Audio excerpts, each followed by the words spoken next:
Okay, so we've processed our sample. We've taken our sample from the field, processed the fruit, trying to process it similar to how we're going to do it in the winery. So this is light pressing of the juice to make rosé. This is our intended style for this grape. So we lightly press the fruit similar to how we're going to do, and then we used a centrifuge to spin the solids down. In the winery, we would press the juice, pump it into a tank, and set the chiller to settle the solids overnight, and then pump the clear liquid off of the solids, and the clear liquid is what we would ferment.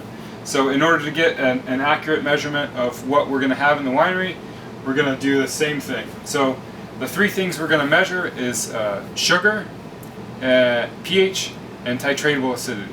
So sugar will give us an indication of what potential alcohol would be.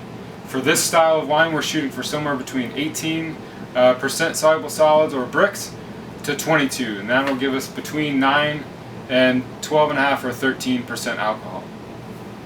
So in order to measure soluble solids, we use a refractometer, and a refractometer measures the refractive index of the juice.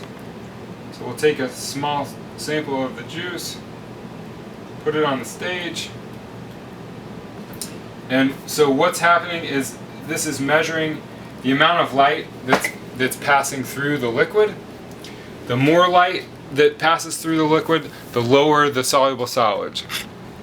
The less light that passes through the liquids, the higher the soluble solids. So this has 18% sugar, which will give us just about 9% alcohol, maybe about 10, depending on the yeast that it's used to ferment.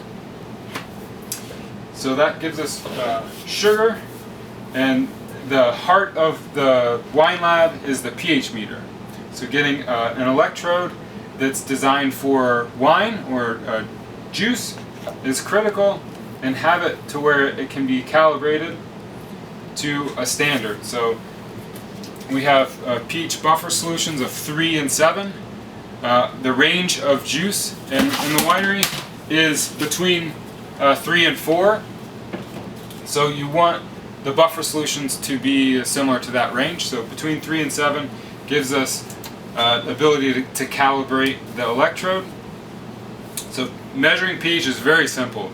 If you have a quality electrode that's calibrated, all you do is put the probe into the juice, and then it reads out what the pH is. So this is reading about 312. That's kind of on the low end of what our range is, but completely acceptable. So this means this fruit is a little bit low in sugar, has relatively low pH, so it means it's on the side of a low ripeness. That's not necessarily a bad thing, but let's look at how tart the wine is going to taste. So